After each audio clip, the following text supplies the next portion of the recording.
সুপ্রিয় দর্শক, আপনাদের সকলকে স্বাগত জানাচ্ছি your finance with Muhib Tanjib অনুষ্ঠানে। আপনাদের সাথে আছি আমি ফরিদা ইয়াসমিন। একটা বাড়ি হচ্ছে একটা মানুষের আশ্রয়স্থল এবং সারাদিনের কর্মব্যবস্থার পরে যখন মানুষ সে বাড়িতে ফিরে তখন সব ক্লান্তি কিন্তু চলে যায়। আর প্রবাস জীবনে একটা বাড়ির স্বপ্ন কিন্তু সবারই থাকে, আর একটা বাড়ি থাকা মানে আপনি স্বয়ংসম্পূর্ণ। আর আজকের আমাদের এই অনুষ্ঠানে আজকে আমরা আলোচনা করব প্রবাস জীবনে প্রথম বাড়ি কেনার যে বিষয়টা সেটা নিয়ে। আমাদের আজকের অনুষ্ঠানের বিষয় হচ্ছে first time buyer step by step. আর এই বিষয়ে আপনাদের ফিনান্সিয়াল অ্যাডভাইস করবেন এই কমিউনিটির পরিচিত মুখ এবং ফিনান্সিয়াল অ্যাডভাইজার মুহিব তানজিব। মুহিব তানজিব, আপনাকে স্বাগতম এনটিভি স্টুডিওতে। সুপ্রিয় দর্শক, আমরা গত এপিসোডে আসলে first time buyer step by step guide এই বিষয়ে কিন্তু আলোচনা করেছিলাম এবং তখন কিন্তু অনেকগুলো প্রশ্ন আপনাদের মনে ছিল যেগুলোর উত্তর আমরা দিতে পারি নাই। তো সেই প্রশ্নের উত্তরগুলো নিয়ে আজকে আমরা আবারও চিন্তা করেছি। মুহিব ভাই চিন্তা করেছেন যে মুহিব তানজিব চিন্তা করেছেন যে আবারও এই বিষয়ে আরেকটা এপিসোড করবে এবং আপনাদের মনে যে প্রশ্নগুলো আছে সেগুলো কিন্তু আসলে উনি জানাবেন আজকে। তো আপনারা কিন্তু আমাদের সাথে যুক্ত হতে পারেন। স্টুডিও নাম্বার দেওয়া আছে আমাদের স্ক্রিনে এবং একটি হোয়াটসঅ্যাপ নাম্বার দেওয়া আছে, সেখানে আপনারা এসএমএস করতে পারেন এবং সরাসরি কিন্তু আমাদের স্টুডিওতে যুক্ত হতে পারেন আমাদের স্টুডিও নাম্বারের মাধ্যমে। তো চলে যাচ্ছি মুহিব তানজিবের কাছে। যে মুহিব তানজিব, আমরা গত অনুষ্ঠানে অনেক কিছু আলোচনা করেছি যে আমাদের ফার্স্ট টাইম বায়ারের ক্ষেত্রে কিভাবে তারা কেনার জন্য প্রথমেই এলিজিবিলিটি চেক করতে পারে, তারপরে মর্গেজ ব্রোকারের সাথে ব্যাংকের সাথে সম্পর্কটা কি হবে, এগ্রিমেন্ট অ্যান্ড প্রিন্সিপাল কি, এবং কেউ যখন বাড়ি পছন্দ করে এবং অফার গ্রহণ করে তারপরের ধাপগুলো কি, তারপর এই পুরো প্রক্রিয়া কেন আমরা একটা ফিনান্সিয়াল অ্যাডভাইজারের কাছে যাব। তো আজকের প্রশ্নটা ওইটার ধারাবাহিকতাই কিন্তু আমরা আবার সেই দিকে যাচ্ছি। যে আজকের যে প্রথম প্রশ্নটা সেটা হচ্ছে যে মর্গেজ অ্যাপ্লিকেশন প্রক্রিয়া যদি কেউ করতে চায় তাহলে কিভাবে করবে। আসসালামু আলাইকুম রেনিতা, সেই সাথে দর্শকদেরকেও সালাম জানিয়ে শুরু করছি আমাদের আজকের অনুষ্ঠান। আপনি ঠিকই বলেছেন, আমাদের কাছে যখন ফার্স্ট টাইম বায়াররা আসেন ওনাদের মনে কিন্তু অনেক প্রশ্ন থাকে। আসলে আমরা যে সমস্ত প্রশ্নগুলো পাই বিভিন্ন স্তরের আমাদের ক্লায়েন্টদের কাছ থেকে, ফার্স্ট টাইম বায়ারদের মনে কিন্তু অনেক প্রশ্ন থাকে, কারণ আন্ডারস্ট্যান্ডেবলি দে আর ফার্স্ট টাইম বায়ার্স। তো এই জন্যই আমরা আজকে ভাবলাম যে গত এপিসোডে কিন্তু আমরা সব প্রশ্ন শেষ করতে পারিনি এবং এই প্রশ্নগুলোর বাইরেও কিন্তু অনেক প্রশ্ন আছে আরও। তো এই জন্য আমরা ভাবলাম যে let's continue with last episodes theme. তো আপনার যে প্রশ্নটা সেটা হচ্ছে, আচ্ছা, প্রশ্ন দেওয়ার আগে আমি এটা বলে নিতে চাই যে লাইভ টিভিতে ফাইন্যান্সিয়াল অ্যাডভাইস দেওয়া স্পেসিফিকলি কারো অবস্থা অনুযায়ী তো সম্ভব না। এই জন্য যে সমস্ত তথ্য আপনারা দর্শকরা শুনবেন আজকে সেগুলোকে তথ্য হিসাবে নেবেন। তাদের যদি স্পেসিফিক অ্যাডভাইসের দরকার হয় তারা অবশ্যই আমার সাথে চাইলে যোগাযোগ করতে পারেন, অথবা তাদের লোকাল কোনো ফাইন্যান্সিয়াল অ্যাডভাইজার বা মর্গেজ, আপনি যে তাদেরকে সাজেশন দিবেন এটা কিন্তু free of cost. That's correct. হ্যাঁ, তো আমরা ইনিশিয়াল কনসালটেশনটা কিন্তু ফ্রি অফ কস্টই করে থাকি এবং যে কোনো অ্যাডভাইজার সেরকমই করা উচিত। আপনার ফিরে যাচ্ছে আপনার প্রশ্নে। তো আপনার প্রশ্ন ছিল কি কি ডকুমেন্টেশনের প্রয়োজন হয়। এটা কিন্তু খুবই গুরুত্বপূর্ণ একটা আপনার স্টেপ, কারণ রাইট ডকুমেন্টেশন না থাকলে তো আপনার কেসটা ঠিকভাবে প্রেজেন্ট করা যাবে না লেন্ডারের কাছে। তো সংক্ষেপে বলতে গেলে ডকুমেন্টেশনের দিক দিয়ে যে বিষয়টা আছে সেটা হচ্ছে you need your proof of ID. তো সেটা হচ্ছে আপনার পাসপোর্ট অথবা ড্রাইভিং লাইসেন্স হলে হয়ে যাবে। তারপরে প্রুফ অফ ইনকাম, আপনি যদি এমপ্লয়েড হন সাধারণত 3 মাস সে পে স্লিপ লেন্ডার চাইতে পারে, কোনো সময় 1 মাসে হয়ে যায়, আবার কোনো সময় আরও বেশিও লাগে। কেউ যদি 0 আওয়ার কন্ট্রাক্টে থাকে তার 12 মাসের পে স্লিপও লাগতে পারে। আবার কেউ যদি সেলফ এমপ্লয়েড হয় তাহলে তার প্রুফ অফ ইনকামটা হচ্ছে তার লেটেস্ট 2 ইয়ার্স ট্যাক্স ক্যালকুলেশন এবং ওভারভিউ। ঠিক আছে, এগুলো আপনার অ্যাকাউন্ট যারা সেলফ এমপ্লয়েড তারা তাদের অ্যাকাউন্টেন্টের কাছ থেকে কালেক্ট করতে পারবে। তারপরে হচ্ছে আপনার প্রুফ অফ ইনকাম গেল, তারপরে প্রুফ অফ এক্সপেন্ডিচার। তো সেটা সাধারণত লেন্ডাররা আপনাকে 3 মাসের আপনার পার্সোনাল ব্যাংক স্টেটমেন্ট চাইতে পারে। তো সেখানে তারা কিন্তু লাইন বাই লাইন ট্রানজাকশনগুলো দেখে যে আপনি কোথায় স্পেন্ডিং করতেছেন, আপনার স্পেন্ডিং হ্যাবিটটা কীরকম, how many times maybe you go out in a month, where do you spend, how much clothes you buy, or what you spend your money on. So proof of expenditure important. তারপরে হচ্ছে proof of deposit.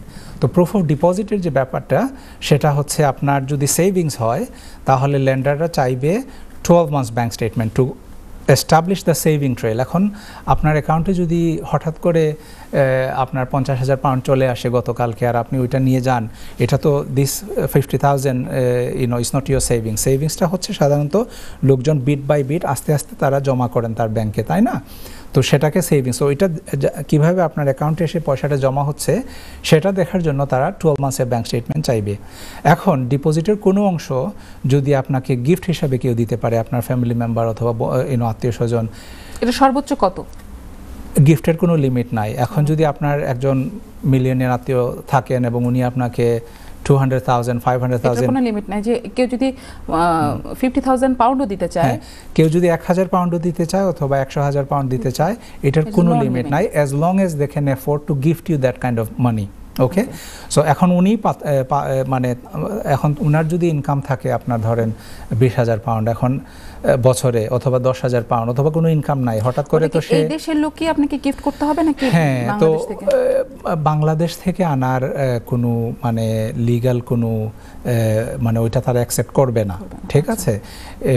Donor যে বা গিফটার যে gift দিবে সে local হতে হবে generally speaking, but European ইউনিয়নের বা কিছু লিস্টেড কান্ট্রি আছে তাদের ব্যাঙ্কগুলোর জেনারেলি আমেরিকা থেকে দিতে পারে কেউ, এই সমস্ত দেশ থেকে, অন্যান্য দেশ থেকেও গিফট আনা যায়, অথবা আজকাল আমি দেখেছি ইন্ডিয়া থেকেও আনা যায়, বা এরকম কিছু কিছু কান্ট্রি থেকে আনা যায়, কিছু কিছু কান্ট্রি থেকে গিফট হিসাবে আনা যায় না পয়সাটা।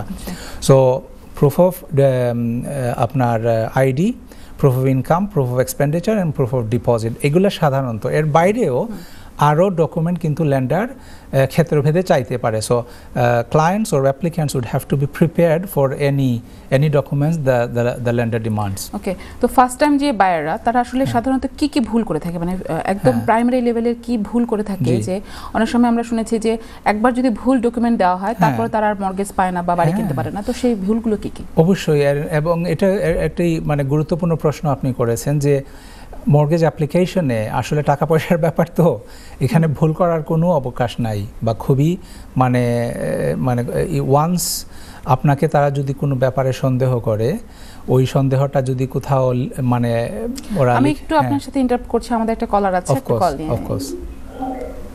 আসসালামু আলাইকুম কলার, আপনার নাম বলুন। জি, আপনার নাম এবং কোথা থেকে বলছেন বলে প্রশ্ন করুন আমাদের মহিম তানজিবের কাছে। আমার নাম শাহিন আহমদ। জি জি, শাহিন আহমদ ভাই। দুইটা প্রপার্টি আছে বাই টু লেট। জি জি, আপনি প্রশ্ন করুন। আমার দুইটা প্রপার্টি আছে বাই টু লেট, আমি সেলফ এমপ্লয়েড।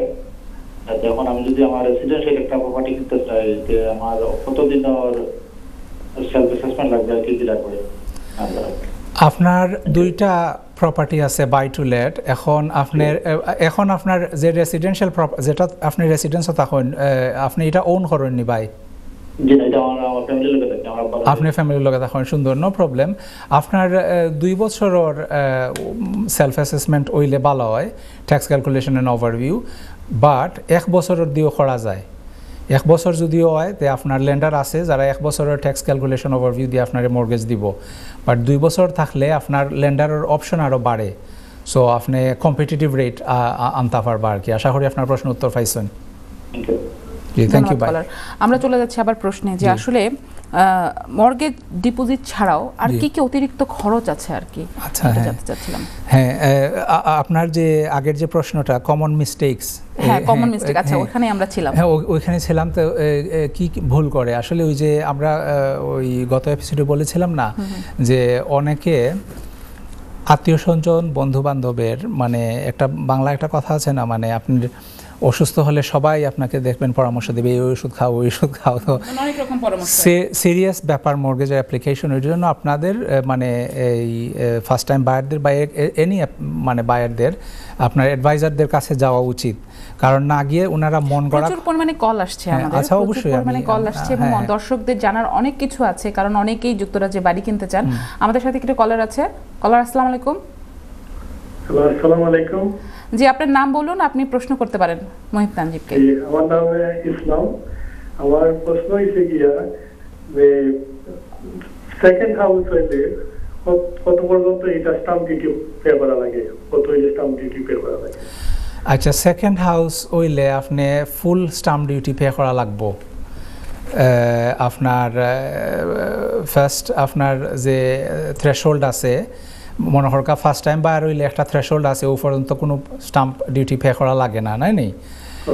এখন এটার যদি উফরে হয় তখন পে করা লাগে, বাট আপনি যদি সেকেন্ড টাইম বায়ার হইন তে ফুল অ্যামাউন্টের উপরে পে করা লাগবো, প্লাস আপনার যে থ্রেশহোল্ড অনুযায়ী আছে you have to pay that on top of as well. আপনার যদি আপনি কোনো লোক না, এটা যে 1 পাউন্ড থাকি স্টার্ট হয় সেকেন্ড টাইম বার হইলে স্টাম্প ডিউটি, জয় মানে আপনার ফুল অ্যামাউন্টের উপরে। মনে করোকা আপনি যদি লন্ডনের বাইরা হইন নাই তে আপনার 300,000-এর নিচে সাধারণত স্টাম্প ডিউটি দেওয়া লাগে না ফার্স্ট টাইম বায়ার হইলে, ঠিক আছে? আমি কইরাম আপনারে, এখন যদি আপনি সেকেন্ড টাইম বায়ার হইন তে তো 300 আর 400,000 দিয়ে কিনুন, তার মানে ফার্স্ট টাইম বায়ার হইলে আপনি 100,000 স্টাম্প ডিউটি দেওয়া লাগলো না, পয়লা 300,000 দেওয়া লাগলো না, নাই? এখন 400,000 দিয়ে যদি আপনি সেকেন্ড টাইমে কিনুন তো আপনি ফুল 400,000 উপরে স্টাম্প ডিউটি দেওয়া লাগবো। আমি আরো কিছুটা শুনছি আর কি যে 90,000 এর নিচে হইলে স্টাম্প ডিউটি হয় না। জি না, এটা আপনি না, এটা স্কটল্যান্ডে মাত্র আমি নিয়ে। আচ্ছা, স্কটল্যান্ডও একটু ডিফারেন্ট নিয়ম থাকতে পারে, আপনি বেস্ট হইব না নি, কারণ স্কটল্যান্ডের লগে ইংল্যান্ডের একটু ডিফারেন্স আছে।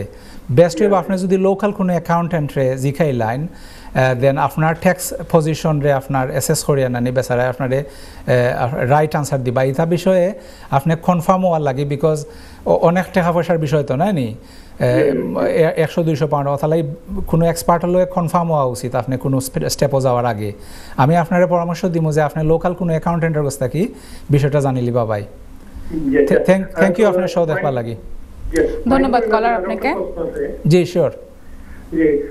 শর্টকাট কইলি ব্যাপারে ওজেনে ডিপোজিটর ব্যাপারে একটু শুনছি যে মানে এটা আত্মীয় কিংবা রিলেটিভে যত না হয় দিতে পারবো, তার যদি ক্যাপাসিটি থাকে। জয়, এটা ঠিক আছে, ওটাই ঠিক আছে না? জয় ঠিক আছে। যদি তার ক্যাপাসিটি থাকে, তার অ্যাকাউন্টে পয়সা থাকে, তাই হইতা পারেন যে এই পয়সার সোর্স কিতা তান এটা ডিক্লেয়ার করতে পারেন, তো অবশ্যই দিতে পারবা এনি অ্যামাউন্ট, কোনো সমস্যা নাই।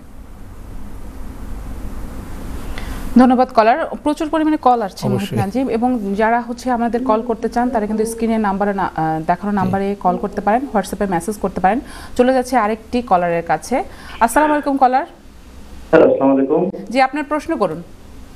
আমি প্রথম কলার ফোন করছিলাম, আগে যে সেলফ অ্যাসেসমেন্ট আর আমাদের দুইটা বাড়ি লেফট করে দেয়, তো এখন আমি যদি আমার লাগি কিনতাম সেটা রেসিডেন্সিয়াল, এটা কত পার্সেন্ট ডিপোজিট দেওয়া লাগবে ওটা জানতাম সেটা আর কি। ডিপোজিট আপনার দেওয়ার অপশন আছে 5% পর্যন্ত, আপনি second time buyer, but depositor বিষয়টা আপনার ওটা আর কি চিন্তা করবা, যত ডিপোজিট আপনি হায়ার দিবা আপনার কিন্তু মর্গেজর যে রেটটা আপনি চিপার হইব। সো আমার অ্যাডভাইস থাকবো যে ডিপোজিট আপনি চেষ্টা করো যত বেশি দিবার, বাট 5%-এ মর্গেজ করা যায় আপনার ডিপোজিট দিলে। থ্যাংক ইউ ভাই, দেখতে থাকো। আর যদি কোনো প্রশ্ন থাকে আপনি অবশ্যই মেসেজ পাঠাও, আমি happy to answer. Thank you Tanzim ভাই। আমরা কিন্তু ছিলাম যে আমাদের যে ভুলগুলো, সেই ভুলগুলো, তো ভুলগুলো আসলে মেইন ভুল যেটা আমি বলবো সেটা হচ্ছে অ্যাডভাইজারদের সাথে কথা না বলা, মন গড়া কথা। আরও অনেক ভুলগুলো আমি দেখি, যেমন মনে করেন কেউ মর্গেজ অ্যাপ্লিকেশন করলেন, মর্গেজ অ্যাপ্লিকেশন করলে ধরেন অ্যাডভাইজার বা ব্যাংক অ্যাফোর্ডেবিলিটি অ্যাসেসমেন্ট করে আপনার ইনকাম অ্যান্ড এক্সপেন্ডিচার উপরে, কিন্তু ওনারা এর মধ্যে গিয়ে আরেকটা ফাইন্যান্সিয়াল কমিটমেন্ট করে বসেন, মনে করেন গাড়ি একটা কিনে ফেলেন বা একটা নতুন ফোন কন্ট্রাক্ট কিনে ফেলেন অথবা কোনো ফাইন্যান্সিয়াল কমিটমেন্ট। তো এটা একটা ভুল। ক্রেডিট চেক না করা, কারণ ক্রেডিট যে স্কোরিংটা বা ক্রেডিট যে রিপোর্টটা ওইটা কিন্তু ভেরি ইম্পর্ট্যান্ট, তো ওইগুলা চেক না করা। তো আমি বলবো সবচেয়ে মূল ভুল হচ্ছে যে রাইট অ্যাডভাইজারের এক্সপার্টের অ্যাডভাইস না নেওয়া।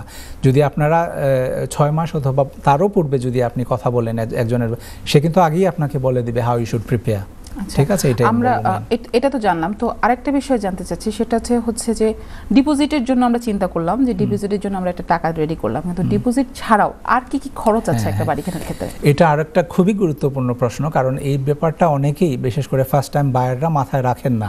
কারণ ফার্স্ট টাইম বায়ার আপনি চিন্তা করতে পারেন, অনেক এক্সাইটমেন্ট থাকে যে আমি নিজের বাড়ি কিনবো, প্রথম বাড়ি। তো ওই এক্সাইটমেন্টে ওনারা অন্যান্য খরচ ভুলে যান। তো অন্যান্য খরচের মধ্যে যেটা হচ্ছে আপনার ডিপোজিট তো লাগবেই, স্ট্যাম্প ডিউটির কথা আমরা বলছিলাম। তো হয়তো একটা থ্রেশহোল্ডের উপরে আপনি যদি যান আপনার স্ট্যাম্প ডিউটি লাগবে, তো ওই জিনিসটা মাথায় না রাখা, এবং that can be huge amount of some, তাই না? এই জন্য এটা মাথায় রাখতে হবে। অন্যান্য খরচের মধ্যে সলিসিটার কস্ট আছে, আপনার যদি ব্রোকার আপনাকে একটা অ্যাডভাইস ফি চার্জ করে সেটার একটা কস্ট আছে। আপনি যখন নতুন বাড়িতে ঢুকবেন সেই বাড়ির কন্ডিশন আপনার পছন্দ মতো নাও থাকতে পারে, কাজটা রিফারবিশ করাতে হতে পারে, ফার্নিশিং লাগতে পারে। যেহেতু আপনি first time buyer, most likely you don't have any other may not have all the furnitures and আপনাদের যেগুলো দরকার ওটা নাও থাকতে পারে। সো এই সমস্ত কস্টগুলা আসলে ওই যে অ্যাডভাইস নিতে বললাম, সে কিন্তু আপনাকে সব কিছু ব্রেকডাউন করে দিবে যে this is how you should prepare every আপনার সেক্টরে আপনার এই খরচ লাগতে পারে। এই জন্য বিকজ লাস্ট থিং আমরা চাই, বা যে কোনো চাইবে যে একটা জিনিস, একটা প্রজেক্ট নিয়ে নিলেন, বাড়ি একটা কিনবো, কিন্তু উনি ফাইন্যান্সিয়ালি স্ট্রাগল করতেছেন, আত্মীয় পরিজনদের কাছে ধার দেনা করতেছেন। This is not a nice position. If they prepare and plan early, কিন্তু এইগুলা মিটিগেট করা যায় বা ওভারকাম করা যায়। আপনি যে প্রিপেয়ারের কথা বললেন, তো পুরো বাড়ি কেনার যে প্রক্রিয়াটা, সেটা আসলে কতদিন লাগে? মানে আপনার বাড়ি কেনার চিন্তা থেকে শুরু করে চাবি হাতে পাওয়া পর্যন্ত এটা আসলে কত লং টাইম প্রক্রিয়া নাকি শর্ট টাইম প্রক্রিয়া, মানে কিভাবে এটা প্রক্রিয়াটা হয়? অবশ্যই। তো এটা আসলে একটা মানে ইম্পর্ট্যান্ট একটা বিষয় যেটা খেয়াল রাখতে হবে। কারণ ধরেন, মনে করেন আপনি টাইমের ব্যাপারটা কতদিন লাগতে পারে। ধরেন আমি একটা বাসায় ভাড়া থাকছি, এখন আমার তো ল্যান্ডলর্ডকে নোটিশ দিতে হবে, বা অনেক কিছু অ্যারেঞ্জমেন্টের ব্যাপার আছে। এই জন্য টাইম লাইনটা জেনে রাখা খুবই গুরুত্বপূর্ণ। এখন টাইম লাইনের ব্যাপারে যদি আমরা আসি, আপনার সব কিছু যদি রেডি থাকে, সব ডকুমেন্টেশন বা সব কিছু যদি আপ টু ডেট থাকে, মর্গেজ অ্যাডভাইজার কিন্তু আপনাকে, আপনার কথা একটু ইন্টারাপ্ট করতে চাচ্ছি কারণ দর্শকরা আসলে অনেক তথ্য জানতে চায়। আজকে আরেকজন দর্শক আছেন আমাদের সাথে। দর্শক, আসসালামু আলাইকুম। হ্যালো, আসসালামু আলাইকুম। জি, শুনতে পাচ্ছেন আপনি? আপনি প্রশ্ন করুন, মুহিব তানজিকে প্রশ্ন করুন। আমার প্রশ্ন হলো গিয়া যে যদি রিলেটিভের কাছ থেকে কোনো প্রপার্টি কিনা হয় ডিসকাউন্টে, তো এটা অ্যালাউড আছে? আমার কাছে 30,000 এর 100,000 150,000। জি জি, সুন্দর প্রশ্ন করছেন ভাই। জি, আর কোনো প্রশ্ন আছে আপনার? এটার মাঝে কিন্তু জিও আছে, আপনার মর্গেজও আছে, কিছু মর্গেজ রয়েছে। এটা সময় কিনতাম চাইমো আর কি, মর্গেজটা চাইমো আমার নামে, এটা জিও করিয়া আনতাম, নয় আবার মর্গেজ করিয়া আনতাম। Thank you. দেখতে থাকো ভাই, আপনি সুন্দর প্রশ্ন করছেন। জয়, এই প্রশ্ন আমরা প্রায় অনেক আমরা যা ক্লায়েন্ট আছেন যারা আমরা হেল্প করি মর্গেজের ব্যাপারে, অনেক আমরা বিশেষ করে আমরা কমিউনিটির এই ধরনের ট্রানজ্যাকশন প্রায় হয়।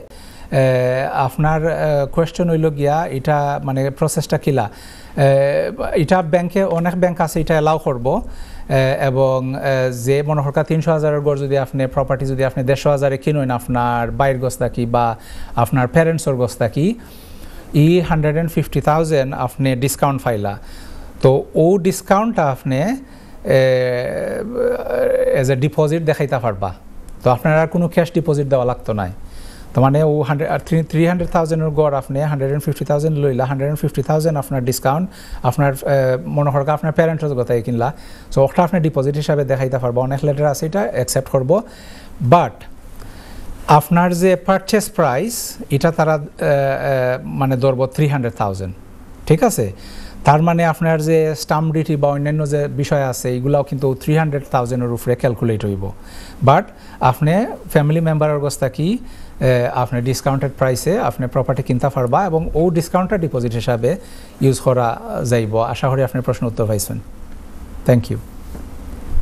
জি তানজিম, আপনি কন্টিনিউ করছেন। আচ্ছা, আমরা প্রশ্নটা যেন কি ছিল? আমাদের প্রশ্নটা ছিল যে আপনার বাড়ি কেনার যে প্রক্রিয়াটা সেটা কতদিন আসলে? আচ্ছা, হ্যাঁ।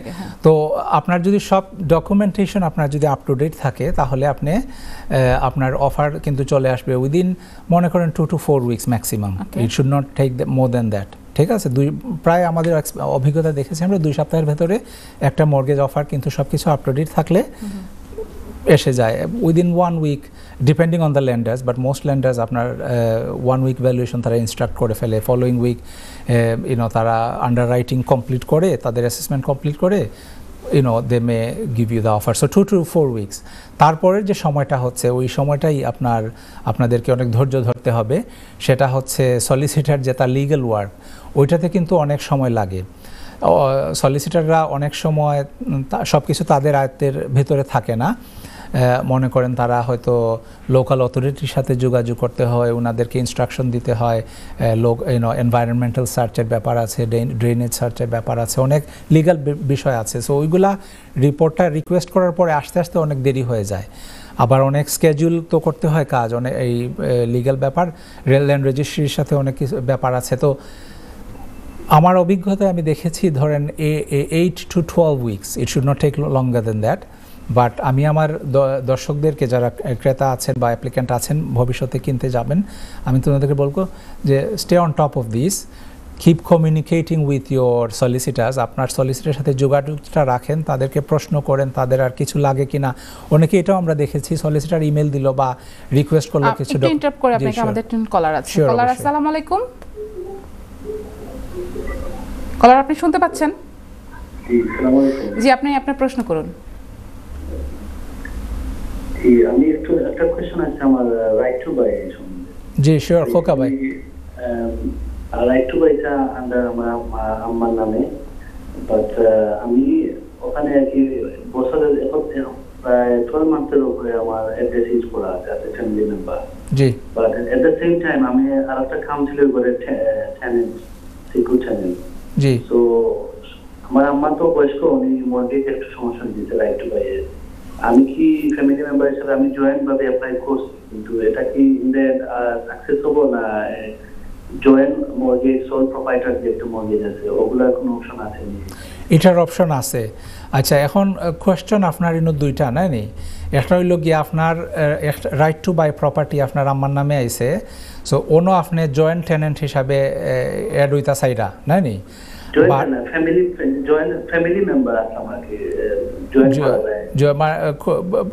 Question is this, or this is what I would like to know. আপনার যদি আপনি মর্গেজর যে কাউন্সিলে যে অফার দিছে আপনার আম্মারে, ই যদি আপনি অফার আপনার যদি নাম না থাকে, তে ব্যাংকে সাধারণত আপনারে মর্গেজ এলাও করে না ই প্রপার্টি লাগি না নি। That is the general answer. But আপনি পরে আর একটা কোয়েশ্চন করছেন যে জয়েন্ট বড়োয়ার সোল প্রপারাইটার, এটার কোনো অপশন আছে কিনা নাই নি। এটার আনসার হইল গিয়ে এটার অপশন আছে, ঠিক আছে। এই কারণে বাট এটা আরও আপনার সিচুয়েশন বুঝতে হইব। আপনার যে আর একটা প্রপার্টি আপনি কইলা যে কাউন্সিলর টেনেন্ট হিসাবে আছেন, হকটার সিচুয়েশন হনো লোকাল অথরিটির কোনো অবজেকশন আছে কিনা ওটা লেন্ডারে দেখবো, দেখে আনলে আপনার তখন আপনারে সো বেস্ট হইব। আমি আপনার অ্যাডভাইস দিমু যে আপনি if you get in touch with any advisers, then তারা আপনার সকল ডিটেলস লইয়া আপনার ও কোয়েশ্চেনগুলো আপনার লেন্ডারে করতে পারবো এবং আপনার স্পেসিফিক আনসার দিতে পারবো। অনেক অনেক ধন্যবাদ মহিতাজি, আপনি অনেক অনেক প্রশ্নের উত্তর দিচ্ছেন। আমরা আসলে একদম আমাদের ব্রেকের টাইমে চলে এসেছি। সুপ্রিয় দর্শক, একটা বিরতির পরে আবারও ফিরছি your finance with Mahim Tanzib অনুষ্ঠানে। সুপ্রিয় দর্শক, আপনারা দেখছেন your finance with Mahim Tanzib অনুষ্ঠানটি। আর এখানে কিন্তু আমরা first time buyer step by step guide এই টপিক নিয়ে আলোচনা করছি। আলোচনা চলছিল, বিরতির পরে আবারও আমরা ফিরে আসলাম। চলে যাচ্ছি তানজিব ভাইয়ের কাছে। তানজিব ভাই, আবার আরেকটা প্রশ্ন, নতুন একটি প্রশ্ন করতে চাই। সেই প্রশ্নটা হচ্ছে যে আমরা ক্রেডিট স্কোর নিয়ে অনেক কথা শুনি, তো আসলে এই মানে মর্গেজ আবেদন করার সময় এই ক্রেডিট স্কোর কতটুকু গুরুত্বপূর্ণ এবং লো ক্রেডিট স্কোরে কেউ কি বাড়ি কিনতে পারবে কিনা? হ্যাঁ, অবশ্যই, এবং খুবই গুরুত্বপূর্ণ একটা বিষয় যে ক্রেডিট স্কোরিংয়ের ব্যাপারটা বা ক্রেডিট রিপোর্টের ব্যাপারটা কিন্তু খুবই গুরুত্বপূর্ণ। কারণ ল্যান্ডার আপনি যখন অ্যাপ্লিকেশন নিয়ে যাবেন ল্যান্ডারের কাছে, ল্যান্ডার তো আপনাকে চিনে না। সো তারা আপনার সম্পর্কে যে সমস্ত তথ্য পাওয়া যায় অনলাইনে বা বিভিন্ন সোর্সের মাধ্যমে, রিসোর্সের মাধ্যমে, ওইগুলা দিয়েই আপনার তারা অ্যাসেসটা করে বা জাজ করে। তো ক্রেডিট স্কোরিং থেকে বা ক্রেডিট রিপোর্ট থেকে তারা দেখে আপনার how you are as a person with money, আপনার যে পেমেন্ট হিস্ট্রিটা কীরকম, আপনার অন্যান্য আগে কোনো ধার করেছিলেন কিনা, ওইটা সময় মতো দিয়েছেন কিনা, এই সমস্ত দেখে ওরা জাজ করে বা অ্যাসেস করে যে how reliable you are before they give you the money to buy the property. তো এই জন্য ক্রেডিট স্কোরিংটা বা ক্রেডিট রিপোর্টটা অনেক গুরুত্বপূর্ণ। যখন ক্রেডিট রিপোর্ট নিয়ে আমরা কথা বলছি, এটা অনেকের কাছে আমাদের মানে আমরা প্রশ্ন পাই যে ক্রেডিট স্কোরিংটা বা রিপোর্টটা আমরা কীভাবে বাড়াবো। তো এটা বাড়াতে হলে ফার্স্ট টাইম বায়াররা যারা সাধারণত তাদের ক্রেডিট স্কোরিংটা লোই থাকে। যেমন আমি কালকেই একজন ক্লায়েন্টের সাথে কথা বলছিলাম, তার ইয়ারলি ইনকাম কিন্তু 140,000, বাট ক্রেডিট স্কোরিং তার হাফ ওয়ে ফ্রম দ্য, ধরেন একজন যদি আপনি একুইফ্যাক্সে যান, তার ক্রেডিট স্কোরিং 999 থাকতে পারে, তার 500-এর মতো ছিল। তো সে তো ঘাবড়ে গেল যে কি ব্যাপার, আমি তো বাড়ি মনে হয় কিনতে পারবো না, বাট সে কিনতে পারবে, কারণ ফার্স্ট টাইম বায়ারদের ক্রেডিট স্কোরিংটা লোই থাকে। তো ক্রেডিট স্কোরিং বাড়াবার জন্য তারা বিভিন্ন মানে ধরেন ক্রেডিট কার্ড যদি নেয় এবং ওইখানে স্পেন্ড করে বাট সময়ের মতো বিলটা দিয়ে দেয়, ঠিক আছে, ওইটা আস্তে আস্তে তাদের ক্রেডিট স্কোরিং বাড়াতে সাহায্য করবে। আর একটা ভেরি ইম্পর্ট্যান্ট পয়েন্ট, যেটা অনেকেরই খেয়াল থাকে না এবং এক্সপিরিয়েন্সড যারা আছেন তাদের খেয়াল থাকে না, আপনি যখন বাসা মুভ করবেন, মনে করেন আপনি এক বাসায় আছেন ভাড়া, অন্য বাসায় গেছেন, অথবা এক বাড়ি কিনে অন্য বাড়িতে গেছেন, ঠিক আছে, আপনি কিনে গেছেন, ওইখানে গিয়ে ওনাদের খেয়াল থাকে না ইলেকট্রাল রেজিস্টারের নাম তোলানোর জন্য। তো আপনি পুরানা দেখা যায় যে উনি থাকছেন এক এরিয়াতে, মানে ভোটার রেজিস্টারে অবশ্যই নাম তুলতে হবে, কারণ দিস ইজ হাউ আপনার ক্রেডিট স্কোরিংটা ইমপ্রুভ হয়। অথবা দেখা যায় যে আমরা হচ্ছে টাওয়ার হ্যামলেটে আছি, আমরা যদি অন্য কোনো কাউন্সিলে যাই তাহলে আমাদের এটা ট্রান্সফার করতে হবে। ওই জিনিসটা অনেকেই খেয়াল করেন না বা জানেন না। এইটা না করার কারণে, যেহেতু যখন তারা ক্রেডিট সার্চ করে, তারা আপনি তো ভোটার লিস্টের নাম ওই এলাকায় টাওয়ার হ্যামলেটে, এখন আপনি ইলফোর্ডে মুভ হয়ে গেছেন, কিন্তু এখানে আপনার নাম নাই, তো স্কোরিংটা কমে যায়। আচ্ছা, এটা অনেক কনফিউশনে তৈরি। তো এই ব্যাপারে আমি খেয়াল করতে আমাদের দর্শকদেরকে অবশ্যই বলবো। Thank you. আচ্ছা, অনেকে বাড়ি কিনতে গেলে ভাই বন্ধু বা আত্মীয় স্বজন মিলে কি একসাথে কিনতে পারে কিনা? অবশ্যই, এবং এই ট্রেন্ডটা কিন্তু আরও বাড়ছে দিনে দিনে, কারণ আপনার যদি আপনি খেয়াল করেন মার্কেট কন্ডিশন কিন্তু প্রপার্টির দাম বাড়তেই আছে, মানে প্রত্যেক দিনই বাড়ছে, তাই না? গত মাসে যেরকম ছিল এই মাসে মানে প্রপার্টি, এবং এখন অনেক ক্ষেত্রে দেখা যায় যে বিশেষ করে লন্ডনে বা লন্ডনের আশেপাশে অথবা অনেক বড় বড় শহরগুলোতে ইউকেতে, যে প্রপার্টির প্রাইসটা অনেক ক্ষেত্রে দেখা যায় যে বায়ারদের ক্রয় ক্ষমতার বাইরে চলে গেছে। এখন এই ক্ষেত্রে উপায় কি? উপায় যেটা আপনি বললেন যে অনেকেই দেখা যাচ্ছে আজকাল যে ভাই দুই সিবলিংস, ভাই বোন বা মা বাবা ছেলে মেয়েদের এড করে, এখন আমি একটা অ্যাপ্লিকেশন করছি একজনের জন্য, তার ওনার 4টা ছেলে মেয়ে সবাই এক অ্যাপ্লিকেশনে। এখন কি সবার ক্রেডিট স্কোরই কাজে লাগে? হ্যাঁ, অবশ্যই সবার ক্রেডিট স্কোর কাজে লাগে এবং সবার ইনকামটাও কাজে লাগে। কোনো ল্যান্ডার আছে যে দুইজনের ইনকামের বেশি কিন্তু ওরা অ্যাকসেপ্ট করে না। তো আপনি 4 জন অ্যাপ্লিকেশনে থাকতে পারেন, they will only take 2 applicants income, but this is why ওই যে অ্যাডভাইজারের কাছে যাওয়ার জন্য পরামর্শ দিয়েছিলাম আগে, this is why you have to go to an independent adviser, because আমাদের কাছে ল্যান্ডার আছে যারা কিন্তু 4 জনেরই ইনকামটা গ্রহণ করবে। তো এইটা মানে আপনার প্রশ্নের উত্তর হচ্ছে ইয়েস, অবশ্যই এটা সম্ভব। আচ্ছা, অনেকে মানে মর্গেজ প্রক্রিয়ার সময় চাকরি পরিবর্তন করে, কেউ 100,000-এর চাকরি করে বা কেউ হচ্ছে 50,000-এর চাকরি করে, হঠাৎ করে সে মর্গেজ চলাকালীন সময়ে সে চাকরি চেঞ্জ করলো, এটা কি কোনো প্রভাব পড়ে কিনা? অবশ্যই পড়বে। তো এটাই this is one of the mistake. আপনি আগে আমাকে জিজ্ঞেস করেছিলেন না যে কী ভুলগুলো সাধারণত বায়াররা করে থাকেন, this is one of the mistake. এখন আপনি ধরেন আপনি একটা একটা কর্পোরেট জবে আছেন, একটা অফিসে কাজ করতেছেন, তো হঠাৎ করে আপনার অ্যাপ্লিকেশন চলাকালীন সময়ে আপনার এই জবটা চেঞ্জ হয়ে গেল, এটা কিন্তু ইম্প্যাক্ট আসতে পারে আপনার অ্যাপ্লিকেশনের উপরে। তো এই জন্য আপনি যাই করেন আগ থেকে প্ল্যান করে, আগ থেকে অ্যাডভাইস নিয়ে, ধরেন এটা হতে পারে আপনি ভালো একটা অফিসে কাজ করছেন, আপনার in between while you are buying your property, you are moving towards a better job, তাই না?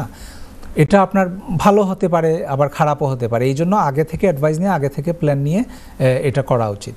আচ্ছা, আপনাকে অনেক অনেক ধন্যবাদ। আপনি খুব চমৎকারভাবে আমাদের দর্শকদের বুঝিয়ে দিচ্ছেন। আর দর্শক, আপনাদের মনে যদি কোনো প্রশ্ন থাকে, আপনারা কিন্তু তানজিব ভাইকে প্রশ্ন করতে পারেন। আমাদের স্ক্রিনে কিন্তু একটি নাম্বার আছে, স্টুডিও নাম্বার। এই স্টুডিও নাম্বারে আপনি ফোন করে আপনার প্রশ্নগুলো আপনি করতে পারেন। এছাড়াও একটি হোয়াটসঅ্যাপ নাম্বার আছে, সেই নাম্বারে আপনার প্রশ্নগুলো আপনি টেক্সট করে রাখতে পারেন।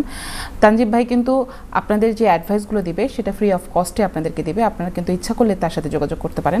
আচ্ছা, আমরা চলে যাচ্ছি আরেকটি প্রশ্নে, যে এটা কিন্তু কমন প্রশ্ন সবার, যে এই দেশে তো ব্রিটিশ হওয়ার প্রক্রিয়াটা অনেক দীর্ঘ, তো এখন ব্রিটিশ যারা ব্রিটিশ না, তারা কি মর্গেজ পাবে বাড়ি কেনার জন্য, বা তারা বাড়ি কিনতে পারবে কিনা? হ্যাঁ, এটা কিন্তু আমাদের কমিউনিটির জন্য রাইট নাও খুবই গুরুত্বপূর্ণ একটা প্রশ্ন। অনেকের ধারণা যে আমি তো ধরেন ওয়ার্ক পারমিটে এসেছি দেশে, আমার ভিসার মেয়াদ হয়তো আছে আর 1 বছর 2 বছর 3 বছর, আমি তো এখন মর্গেজ পাবো না। এই ধারণা সম্পূর্ণ ভুল। অনেক লেন্ডার আছে আউট দেয়ার যারা কিন্তু আপনি যদি ওয়ার্ক পারমিটে থাকেন আপনাকে তারা মর্গেজ দিবে, এবং আমরা করছি আমরা অহরহই এরকম অ্যাপ্লিক্যান্টদেরকে আমরা হেল্প করছি যে ওনারা ওয়ার্ক পারমিটে আছেন, ব্রিটিশ সিটিজেন নাই, ওনাদের এখনও সিটিজেনশিপ হয়নি, কিন্তু ওয়ার্ক পারমিটে আছেন বাংলাদেশি পাসপোর্ট নিয়ে, হয়তো 2 বছর 3 বছরের ভিসা আছে ওনাদের, বা 1 বছরের ভিসা থাকতে পারে। লেন্ডার কিন্তু এরকম আছে যে আপনাকে মর্গেজ দিবে, এই জন্যই, but not all lenders, this is why you have to talk to an independent adviser.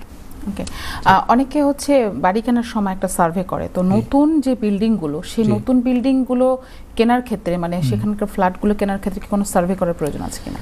হ্যাঁ, প্রয়োজন আছে। লেন্ডার সব ক্ষেত্রেই কিন্তু সার্ভে করবে, কারণ আপনার সার্ভে বিভিন্ন ধরনের হতে পারে। একটা হতে পারে ফিজিক্যাল ভ্যালুয়েশন, সার্ভেয়ার ওইখানে ওরা পাঠাবে, সে গিয়ে দেখবে বিল্ডিংয়ের কনস্ট্রাকশন কীরকম বা সমস্ত ডিটেলস খুঁটিয়ে দেখবে। আবার একটা আছে ডেস্কটপ সার্ভে, ঠিক আছে। নাও আপনি নিউ বিল্ডের যে প্রপার্টির যে কথাটা বলছেন, এরকমও হয়েছে যে এই কিছুদিন আগে আমি এক ক্লায়েন্টকে, আপনি কি একটু ইন্টারাপ্ট করতে চাই? আমাদের একজন কলার ফোন দিয়েছেন। অবশ্যই। দর্শক আসসালামু আলাইকুম, আপনি আপনার প্রশ্ন করুন। Yes, good evening. Good evening. Yeah, how do we contact this brother? Does he have an office or what? আপনি হোয়াটসঅ্যাপ নাম্বার আছে আমাদের স্ক্রিনে, সেখানে আপনি তাকে টেক্সট করে রাখুন। Another question. I'm in my late 40s. Is there any age limit to get a mortgage? Because I already have a mortgage for a residential property and I would like to remortgage next year or something. Is there an age limit to how I can get a, without to left to buy? Of course, brother. Thank you for your. Is there an age limit? The answer to your question is yes. There is an age limit on residential property, especially. However, you are on your late 40. That means you are still a young man, so it won't impact you much, inshallah. I already have a property that I would like to at least I could do a let to buy. Brilliant. You can do that, of course. Yeah. Sure. ধন্যবাদ। দর্শকদের বলবো আরেকটি দর্শক আছে আমাদের সাথে। দর্শক আসসালামু আলাইকুম, আপনার প্রশ্ন করুন।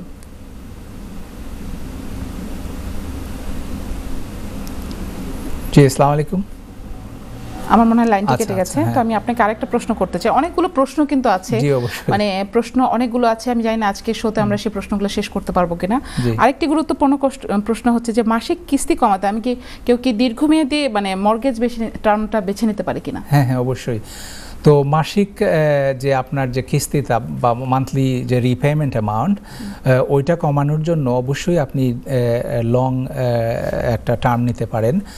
ধরেন আজকাল আগের লেন্ডাররা সাধারণত 25 ইয়ার্সের উপরে যেত না, বাট এখন লেন্ডার আছে 40 ইয়ার্স পর্যন্ত যায়, ডিপেন্ডিং অবভিয়াসলি। এই আগে যে দর্শক আমাদেরকে প্রশ্ন করেছিলেন, যে আমরা আবারও ফিরছি প্রশ্নে। আমাদের একজন দর্শক আছে। দর্শক আসসালামু আলাইকুম। ওয়ালাইকুম সালাম। জি, আপনি আপনার প্রশ্ন করুন। জি, আমার প্রশ্নটা হলো যে আমি যে ঘরটা আমার টাওয়ার অফিসে কিনে আছে আর কি, এই ঘরটা কি আপনার, আমি তো লিজ হোল্ডার আর লেন্ডার হলো যে মেইন মালিক থাকি, তো ওনার যে প্রপার হাকা মানে রাইট টু বাই আমি কিনছি আর কি, মোর দেন 5 ইয়ার্স হয়ে গেছে। এখানে হাকার সাথে যে কন্ডিশন, টার্ম এন্ড কন্ডিশন অফটা আর কি লেখা আছে, লিগেল কমিটি লেখা আছে যে যদি কোনো কারণে আমরা পেতাম আফটার 5 ইয়ার্স পরে আর কি, তারা এই ইনফরমেশন গুলিয়া মানে কিতাব তৈরি ব্যস্ত হইব। এখন আমি যদি এটা আমি সেই প্রথম তারা মাতি যে আমি তারারে লিখিতভাবে ইনফরমেশন দিতে হইব না, এটা মাস্ট বি জরুরি না জরুরি না, যেহেতু 5 ওভার হয়ে গেছে কি আমি এখন এটা সেল করতাম বা লেট টু বাই করছি যে তারারে জানাইতে হইব কি না এটা আর কি। আইনে তারা একটা মাস্ট বি কিনা। আর নেক্সট হলো যে another question, আপনার জানা মতে ভাই আপনি আমার ইসলামিক মর্গেজ, আমার ছেলেমেয়েরা তারা ইসলামিক মর্গেজ করতে চায় কি? জি, ইসলামিক মর্গেজ তো সব ব্যাংকে দেয় না। জি না, কোন ব্যাংকে দিয়ে কি একটু আইডিয়া দিলে কি ভালো লাগবে কি? ওই দুইটা প্রশ্ন আর কি। থ্যাংক ইউ, ভালো থাকবেন। অবশ্যই থ্যাংক ইউ ভাই, আপনি প্রোগ্রাম দেখরা এবং প্রশ্ন করছেন। আপনার কোয়েশ্চন আনসার আমি ইনশাল্লাহ দিমু। তো আপনার প্রথম যে প্রশ্নটা এটা হইল গিয়া আপনার রাইট টু বাই প্রপার্টি আপনি মোর দেন 5 years ago কিনছিলা। সো আপনি ডেফিনেটলি আপনি যে টার্মস অ্যান্ড কন্ডিশনস তারা ফোর্সছেন আপনি মেনশন করছেন। সো টার্মস অ্যান্ড কন্ডিশনও ক্লিয়ারলি লেখা আছে যে আপনি তারা লগে যোগাযোগ করতে। যেহেতু লেখা আছে আমি অবশ্যই অ্যাডভাইস করবো যে আপনি তার লগে যোগাযোগ করুকা বা জানাওকা, ঠিক আছে? এখন এটা জানাইবার লাগি আমার মনে হয় যে ডিটেলস না পড়ি আমি আসলে আপনার অ্যাডভাইস দিতাম পারতাম না যে জানানি মানে জরুরি কি না বা জরুরি নাই। বেস্ট হইব আপনি ও যে আপনি কনভিন্সিং সলিসিটার না নি তান রেডি আপনি একটু যদি দেখাইলেন কন্ট্রাক্টটা আপনার তে ভালো হয় এবং সলিসিটারে আপনার অ্যাডভাইস দিতে পারবা। বাট আমার জানা মতে আফটার 5 years আপনার ইলা কোনো রেস্ট্রিকশন থাকার কথা নাই। বাট এগেইন আপনি এই ব্যাপারে অ্যাডভাইস লোকা, ঠিক আছে, কোনো সলিসিটারের গোস্তা কি। নাম্বার 2 কোয়েশ্চন হয়েছে কি আপনার sharia compliant finance to buy properties না নি ইলা অনেক অপশন আছে। আপনি রাইটলি কইছেন যে ট্রেডিশনাল লেন্ডার যারা কনভেনশনাল লেন্ডার তারা আগে একটা দুইটা ব্যাংকে দিত শরিয়া কমপ্লায়েন্ট মর্গেজ, বাট তারা এখন বন্ধ করে দিছে। বাট এটা লাগে কিন্তু আপনার স্পেশালিস্ট শরিয়া কমপ্লায়েন্ট লেন্ডার ওহল আছে, তারা আপনার এখনও শরিয়া কমপ্লায়েন্ট মর্গেজ দেয় এবং আমরা ক্লায়েন্টরে হেল্প করলাম শরিয়া কমপ্লায়েন্ট ফাইন্যান্সের ব্যাপারে টু বাই প্রপার্টি। আমি এখন অবভিয়াসলি কোনো লিগাল বাধ্যবাধকতার কারণে আমি কোনো নাম মেনশন করতাম পারতাম না। বাট আপনি যোগাযোগ করেন যদি আমরা লগে ইনশাল্লাহ আমরা কইয়া দিব। But answer to your question, শরিয়া কমপ্লায়েন্ট অনেক লেন্ডার আছে এবং আমরা আল্লাহ রহমতে যারা চাইরা তারারে শরিয়া কমপ্লায়েন্ট ফাইন্যান্স আমরা করিয়া দিলাম। আশা করি আপনি উত্তর পাইছেন। আমরা আবার প্রশ্নে ফিরে, অনেকগুলো প্রশ্ন আছে তার মধ্যে আরেকটা গুরুত্বপূর্ণ প্রশ্ন হচ্ছে অনেকে লিজ হোল্ড এবং ফ্রি হোল্ড এই দুটো বিষয়ে অনেকে কনফিউশনে থাকে এবং এই দুটো জিনিসটা আসলে কি এবং প্রথমবার বাইরের ক্ষেত্রে এটা কতটুকু গুরুত্বপূর্ণ? হ্যাঁ, এটা খুবই গুরুত্বপূর্ণ। এটার উপরে মর্গেজ পাওয়া বা না পাওয়া অথবা টার্মস অ্যান্ড কন্ডিশন অনেক কিছুই নির্ভর করে। সো লিজ হোল্ড প্রপার্টি সাধারণত ফ্ল্যাটগুলোই লিজ হোল্ড হয়। ফ্রি হোল্ডার হচ্ছে যার যে জায়গার উপরে বিল্ডিংটা আছে ওইটার ফ্রি হোল্ডার একজন থাকে এবং সে লিজ হোল্ড বিক্রি করে ফ্ল্যাটটা ধরেন একটা বিল্ডিংয়ে হয়তো 100 বছরের হতে পারে, 1000 বছরের হতে পারে, বিভিন্ন মেয়াদি হতে পারে। তো সেটা হচ্ছে লিজ হোল্ড। আর ফ্রি হোল্ড হচ্ছে সাধারণত বাসা বাড়িগুলোই মানে হয় সাধারণত, যে বাড়িগুলা যে টেরেস্ট হাউস অথবা সেমি অথবা ডিটাচ হাউস এগুলোই সাধারণত ফ্রি হোল্ড হয়। তো যারা লিজ হোল্ড প্রপার্টি কিনবেন আমার মানে তাদের কাছে পরামর্শ থাকবে যে আপনারা লিজের টার্মস অ্যান্ড কন্ডিশনসগুলো কিন্তু ভালোভাবে দেখে বুঝে কিনবেন। কারণ রিসেন্টলি আপনি হয়তো দেখেছেন যে মিডিয়াতে এসেছে অনেকেই লিজ হোল্ড প্রপার্টি কিনে অনেকেই ভুক্তভোগী হয়েছেন কিন্তু। কারণ লিজ হোল্ড প্রপার্টিতে সার্ভিস চার্জ বলে একটা কথা থাকে। যেমন মনে করেন একটা বিল্ডিংয়ে ওইটা মেনটেন করতে হয় না এক্সটার্নাল, যে ওইটাতে কিন্তু একটা ফিস দিতে হয় লিজ হোল্ডারকে, ফ্রি হোল্ডারকে।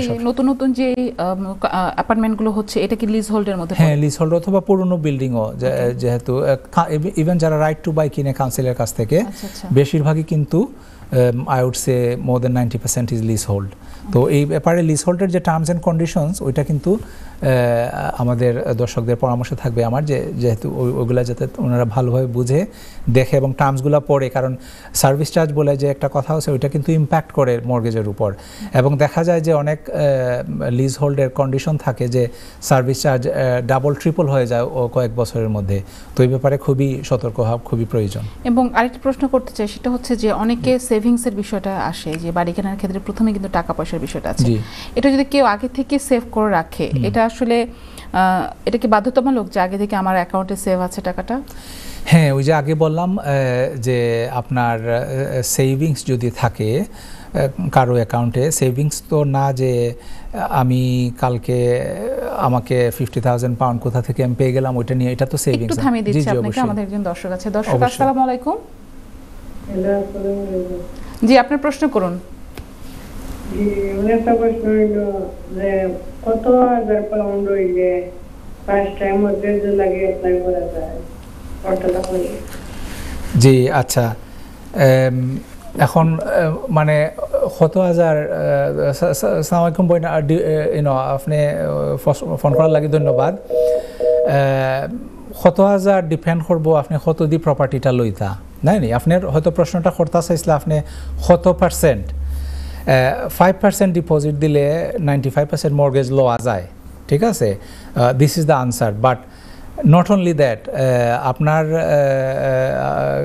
যদি আপনি গত এপিসোডটা দেখে থাকেন হয়তো মনে আছে যে আমি কইছিলাম যে 5% ডিপোজিটে 95% মর্গেজ লইয়া কিনা যায়। বাট এখন আর একটা সুসংবাদ হইল গিয়ে 100%ও মর্গেজ কিন্তু লওয়া যায়। বিশেষ করে ফার্স্ট টাইম বাহার হইলে 100%ও মর্গেজ দিব আপনারে। ইলা ইয়ে আছে, অবভিয়াসলি ক্রাইটেরিয়া অ্যাসেস করা লাগবো, আপনার এলিজিবিলিটি অ্যাসেস করা লাগবো, বাট 100% মর্গেজও কিন্তু অ্যাভেলেবল আছে। বাট একটা জিনিস অনেকে ভুল মনে করেন যে 100% মর্গেজ দিব, তো দিলাই তো আমি 500,000 পাউন্ড দি গোল লই লিতাম 100% মর্গেজ দিব, তারা হয়েছে তো দেয় না। এখানে প্রবলেমটা হইল গিয়া 500,000 আপনার অ্যাফোর্ডেবিলিটি থাকতে হইব, মিনিং আপনার ইনকাম এনাফ থাকতে হইব যে আপনি 500,000 এফোর্ড করতে পারবা monthly repayment. So answer to your question dear sister, যে আপনি 5% ডিপোজিট দিয়া বা 100%ও মর্গেজ করার ইয়ে আছে, but affordability is the key, you have to be able to afford the mortgage. আশা করি আপনার প্রশ্নের উত্তর পাইছেন, ধন্যবাদ। জি দর্শক আপনাদের ধন্যবাদ, আপনারা অনেক প্রশ্ন করছেন এবং আরও যদি প্রশ্ন করতে চান তাহলে আমাদের স্ক্রিনে দেখানো নাম্বারে, স্টুডিও নাম্বারে আপনারা প্রশ্ন করতে পারেন এবং হোয়াটসঅ্যাপ নাম্বারে কিন্তু আপনি SMS করতে পারেন মহিম তানজিবকে। উনি কিন্তু আপনাদের প্রশ্নের উত্তর দেবেন এবং ফ্রি অ্যাডভাইসও আপনাদেরকে দিবেন। তো চলে যাচ্ছি মহিম তানজিব আপনার কাছে আবারও, যে আপনার কাছে যে প্রশ্নটা করতে চাই যে কেউ যদি 6 থেকে 12 মাসের মধ্যে বাড়ি কিনতে চায়, মানে কেউ এখন চিন্তা করলো যে আমি 6 মাস পর বা 12 মাস পরে বাড়ি কিনবো, তো এখন থেকে কি কি জিনিস ফলো করতে তাকে পরামর্শ দেবেন আপনি? সুন্দর প্রশ্ন। উত্তরটা দেওয়ার আগে আমাকে কিন্তু এই যে হোয়াটসঅ্যাপ নাম্বারে অনেকেই মানে প্রতিনিয়তই কল করে যাচ্ছেন। হোয়াটসঅ্যাপ নাম্বারে যদি লাইভ টিভিতে আমি এখন তো কথা বলতে পারবো না, আপনাদের যদি কোনো প্রশ্ন থাকে, যদি আপনারা স্টুডিওতে সরাসরি কথা বলতে চান দর্শক, তাহলে আপনারা ওই যে ল্যান্ডলাইন নাম্বারটা আছে আমাদের স্ক্রিনে, ওইটাতে কল করুন দয়া করে। আর যদি কোনো প্রশ্ন আপনি কথা না বলে যদি টেক্সট করে হোয়াটসঅ্যাপ করে পাঠাতে চান, তাহলে you are more than welcome to WhatsApp me any message. আপনাদের এই অনুষ্ঠানে যদি আমি সব প্রশ্নগুলো উত্তর নাও দিতে পারি, আমি কিন্তু পরে অনুষ্ঠানের পরে হলে আমি কিন্তু উত্তরগুলো দিয়ে থাকি, 1-2 দিন পরে হলে I continue to answer your question. আপনার দর্শকরা অনেক প্রশ্ন করছেন, আমরা উত্তরে যাচ্ছি পরে, একটু দর্শকের প্রশ্নটা নিয়ে যাই। দর্শক আসসালামু আলাইকুম। দর্শক আপনি শুনতে পাচ্ছেন? জি আপনার প্রশ্ন করুন। যে আমি আমি ফার্স্ট টাইম বাইরে হইতাম জি, যদি আমি মনে করেন 3 বেডরুম বড় হইছে প্রায় 350,000 পাউন্ড লাগে, কত টাকা দেওয়া লাগবে? 350,000 মতো যদি আপনার গড়ের পারচেস প্রাইস হয় না নি, তে তো আপনি মানে বাধ্যতামূলক হইল গিয়া আপনার একটু আগে যে আমি খোয়াত আসলাম, আপনার 5%ও ডিপোজিট দিলে গড় লওয়া যায়, ঠিক আছে, বা 100% হইও 350,000 পর্যন্ত কোনো ব্যাংক আছে দিলেই তো পারবো। এখন 95% আপনার মর্গেজ দিব না 100% মর্গেজ দিব, এটা ডিপেন্ড করে আপনার সিচুয়েশনের উপরে। আপনার এলিজিবিলিটি অ্যাসেসমেন্ট করা লাগবো, ইনকাম এক্সপেন্ডিচার দেখা লাগবো, সবটা অ্যাসেস করিয়া তারপরে আপনার কনফার্ম করা যাইব লেন্ডারে এক্স্যাক্টলি আপনার কত লোন দিব আর কত আপনার ডিপোজিট দেওয়া লাগবো। আশা করি বুঝতে পারছেন ভাই। দর্শক আপনাকে ধন্যবাদ। আমরা চলে যাচ্ছি আবার প্রশ্নের উত্তরে। আচ্ছা, প্রশ্নটা যেন কি ছিল? প্রশ্নটা ছিল যে কেউ যদি 6 থেকে 12 মাসের মধ্যে বাড়ি কিনতে চায়, আমাদের একদম শেষ পর্যায়ে চলে যাচ্ছি, আপনি জাস্ট হ্যাঁ, তো খুবই গুরুত্বপূর্ণ এবং সুন্দর একটা প্রশ্ন। আমি বলবো যে start planning early and start talking to an adviser early.